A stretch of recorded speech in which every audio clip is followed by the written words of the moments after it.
Welcome to the Faith Adventure. We invite you to journey with us as we travel the world and explore some of life's biggest questions. With 8 short videos filled with animation, we take an honest look at questions many of us have about Jesus, the Bible, suffering, and what it means to be a Christian. So take a risk, start your journey today, and take this opportunity to grow and own your faith. So welcome to those of you who are here. I'm really excited to be with all of you guys. My name is Rayleigh Smith. I'm the community director on behalf of Voke. And basically what that means is I am the front porch. I am your hello. I am your let's get connected. And that's exactly why we're here today. So as the front porch of the Voke team, one of the things that we've been receiving a lot in the last 2 weeks is lots of questions about what is Voke Groups? How does this work? How do I launch this in my student ministry? And we figured one of the best ways in order to answer this outpouring of questions was through a webinar. And so today you are going to be able to expect 3 things in the next 20 minutes. The first one is we're going to walk through what is Voke. And we're even going to do a live product demo because that is the best and most practical way to show you how Voke works and how you can use it to do ministry over distance with this generation. The second thing that you can anticipate is we have some awesome youth leaders on here who have already been using Voke Groups in their ministry. And so we want you to hear from them some best tips and practices on how to use Voke with your students and with this next generation and how to maximize the opportunities that you have in front of you. But lastly, we also want to talk about why content is the missing piece in your current digital ministry strategy. Over the last week, we've kind of seen, okay, this is what it means to be connected. This is what it means to use video conferencing tools and Facebook and social media and so many other things. But now everyone's kind of getting tired of coffee hangouts and Zoom calls. So not only how do we stay connected, but how do we stay engaged? So we're going to get to hear from my friend, Johnny Somerville, who is the creative director behind all of the adventure films that you will see in the Voke app. And you're going to get to hear from him why content matters in your digital media strategy. And so we're going to go ahead and we're going to get started. So the first thing that I said we were going to talk about is what is Voke? So some people are like, is it an app? Is it a website? Is it a brand? Is it a tool? Well, Voke, as of right now, is an app. It is an app that allows you to grow together with God and with others. How you do that is you go through a selection of gospel-based video series that are tied to direct messaging and allowing you to talk and to converse with groups of people all in one place. So I'm going to go ahead and I'm going to share. Sweet. Here we go. So welcome to the Voke app. So this is how Voke works. So what you do is you start by clicking on Find Adventures. This is the place where you can see all the different video adventure series that you could walk through. But we tried to make this easy for you by just going to the very top and clicking Start a Group. When you start a group, go ahead and name it something that's easy to remember. So for instance, I'm going to name this Rayleigh's Middle School Girls. So what happens is as soon as I create the name of my group, I'm going to hit continue. And what you see generated here is what we call an adventure code. An adventure code is the unique access code that allows you and whoever it is that you share this code with in order to join your unique adventure. So as you can see here, whenever I click share, there's lots of options that come up. You can copy it, you can message it, you can email it, you can put it on Facebook, but just know that wherever it is that you put this adventure code, people are able to copy it and paste it.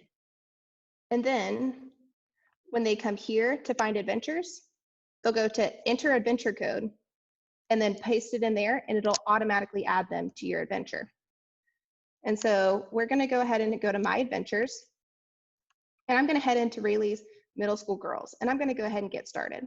So pretend like I just shared this code with I just sent it over text to my middle school girls, or maybe I sent it in a planning center email that was about to go out to that life group. Or maybe I just sent it to my life group leaders so that way they could extend this invitation to the students themselves.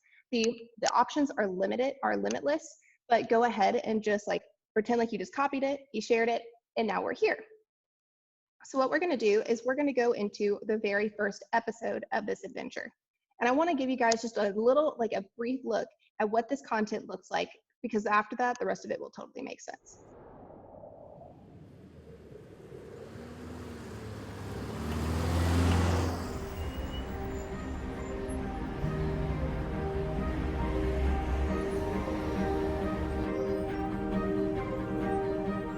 What are you gonna do with your life? If you're anything like me, you're probably sick of being asked that question. Like, I'm married to 4 kids and I'm still being asked it. For some people, though, their answers are on the tip of their tongues. I'm going to be a doctor. I'm going to be a marine biologist. I'm going to be a pilot. For me, explaining what I do often causes an interesting reaction. I talk to people about God and faith. Now, sometimes I love this because it opens up a conversation about what we believe, and other times I dread it because I'm afraid of being labeled a fanatic or a holy Joe. The arguments made against the existence of God are everywhere. Books, websites, and all sorts of people can be quite vocal about it. I want to present the other side of the story and start an honest conversation about questions of faith and belief that we all struggle with. So let's start with a question. How did we get here? Or better yet, how did all this get here? Did someone or something create all of this, or did it start by itself? Is it possible that the universe has always just been here, with no start and with no end? These questions have been puzzling philosophers and challenging scientists for thousands of years. Take Plato. He was one of the most influential thinkers in history. He argued that if you see something moving, then something must have moved it, and that if you traced every movement back in time, you would find the source of all movement. So that is that is the very first episode in the Faith Adventure. It's also the very first in the entire series of what you will see on here. And we're going to get to hear from Johnny himself, who's the Irish dude that you just heard in here, actually talk about the process of developing that content and why this content matters to this generation. So now you've heard, okay, we're basically talking about how did we get here? So this question, there's a question like this attached to the beginning of every episode in an adventure. It's meant to get the conversation started, but it's up to you to keep it going. So how did we get here? That is a big question. So just for these purposes, that is a big question. I'm going to hit send, and then the rest of my group's responses would pop up below. You can also see where it says next video is ready. So the way this works is whenever I answer the question, it gives me the opportunity to unlock the next video. One of the things that we see that is prominent in this generation is a very strong consumer mentality of just give me the content, let's binge, let's go. But that's not how spiritual practice works. Spiritual practice is rooted in reflection, in Selah, and just waiting for God to move. Oh, check this out. So right here, I shared this with one of my team members, and they saw the code on the screen, and they were able to come in, join my adventure, and then here we go. All their questions are coming in real time. So Dave sent me a message in my adventure, and I'm gonna hit to view it. So now I'm gonna head into that next video. The next video is unlocked, click on it, and I'm gonna wait here, and I'm gonna wait for my team members to respond to show you what it looks like when I'm actually not the first to respond to an episode. So while we wait for that, as you can see here, like Rayleigh's middle school girls, you can see the different grid of the people's faces. You click on their faces and you can see everyone who is currently involved in your group. Now, we are currently working in order to optimize this, in order to make this a more personalized experience for you. So for leaders, stay tuned. So I just got a push notification that Aaron had responded to my adventure. It's not in this one. Oh, see, there's the push notification. There it is. And right now his answer is blurred and it is locked because we want to encourage me to go through, watch the film, and then go through and answer the question. So I'm just going to hit play on this video. There's a decent chance that you're watching this thinking, I can't remember what I ate for breakfast this morning, let alone 15 years ago. So watch a little bit of the film. And then as soon as I answer the question, it pops up and it's going to unlock the rest of my team's answers. And then the other thing is, like I said, the question is meant to get you started, but it's really up to you to keep it going. We're going to hear from our youth leaders some best practices in order to keep the conversation going, but Voke has provided an opportunity here where it says new message at the bottom of the screen in order for you to add it. Now, as of right now, I'll be totally honest with you, this is a team of humans and we're still working to design the Voke app. So if you're on an iPhone 10 or an iPhone 11 like me, currently you won't be able to see what you're typing, but that is getting fixed over the weekend, so no need to worry about it. But there's constant improvements that are happening to our app, so you're going to want to stay tuned and stay updated as you go through this process. But hitting that new message is one of the ways to keep the conversation going. As you continue to go through the process of watching the video, responding to the question, and responding to people in the chat, you're going to work your way through all of these episodes. Like I said, we started with the faith adventure, and so that is our longest and Voke's best series in showing someone what does it mean to trust Jesus and how do I follow him. As you can see here, each episode is rooted around a question, like how did we get here? What made Jesus different? What was Jesus really like? What about the resurrection? And more. All of this in the faith adventure leads up to an opportunity for your kids to indicate spiritually where they're at. Do they want to go deeper in a relationship with Jesus Christ? Are they okay with where they're at? Do they not have one and they still have a lot of questions?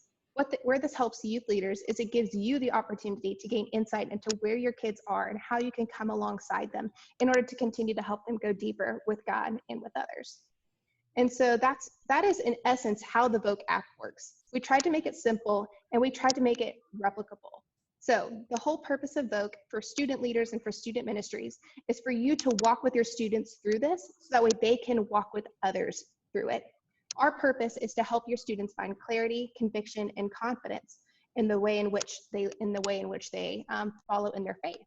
And so by modeling for them what this looks like, we're going to continue to show them, okay, I've shown you what it means to have clarity. I've shown you what it means to find conviction. We've answered some big questions about your faith. So now you have a resource and an opportunity and the confidence to be able to lead your own friends in an experience like this. So that is in basically what Voke is and how Voke works. Now I want to go ahead and I want to bring up one of my friends who is a youth leader who has been really courageous enough to try out Voke Groups in his own ministry. So I believe he's on here. I am looking for my friend, Steve Yescott. So if you guys would be super awesome, super cool, go ahead and say hello to my friend, Steve.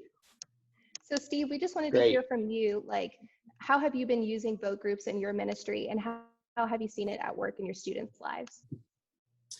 Yeah, so we kicked it off the week before all human interaction got closed down. So we had about 10 groups that started it, and some of the groups are super active, a few of them not quite as active, but the words I'm getting back from the youth leaders is some of the kids that were most quiet are sharing a ton. And they've been really surprised. That's one thing across the board that they're saying kids that didn't expect to reply were writing some really deep things. And our group is typically on a Sunday night, maybe 125 to 150 kids. So there's a lot of people that just don't like to come when it's that big. So we're finding kids that are in the groups, but don't typically come on Sunday nights that are sharing because they could just feel comfortable and it's not intimidating to them.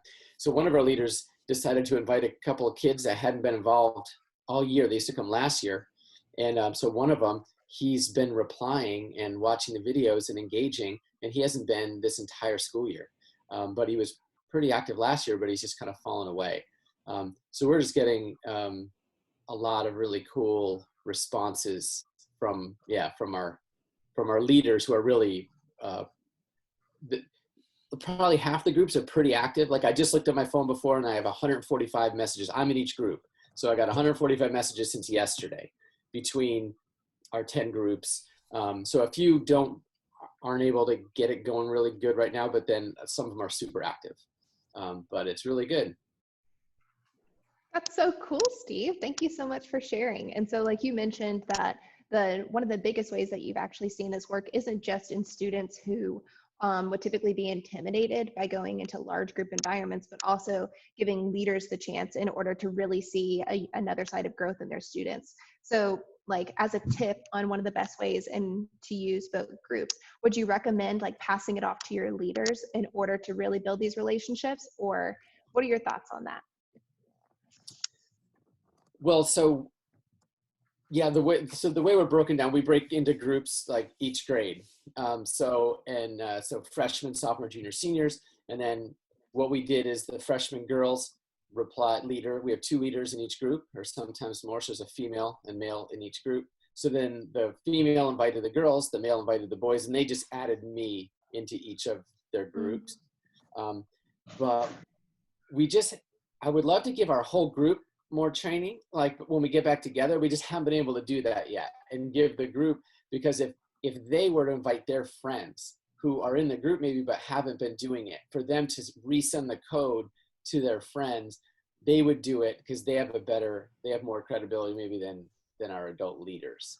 So it's a combination of our leaders doing it and then their friends inviting them. That's really cool, Steve. Thank you so much for sharing that, because that actually brings up a really good point. So whenever you share an adventure code on any of your platforms, whether that is in a planning center email, in a text message, and you post it on Facebook, it is a lifetime code. So it doesn't have an expiration date. So just know that let's say you posted in a Facebook group and you kind of forget about it, 2 months go by, but then people who access that code will still be able to join your adventure no matter where they're at. So more people will continue to be added to your adventure. So bear that in mind as you craft it. It is entirely up to you how you want to go about using Voke Groups as part of your digital ministry strategy. So if you want to keep it small, one of the things that we've learned from youth leaders like Steve is that keeping groups around under 20 people still allows the conversation to stay relevant and to stay focused.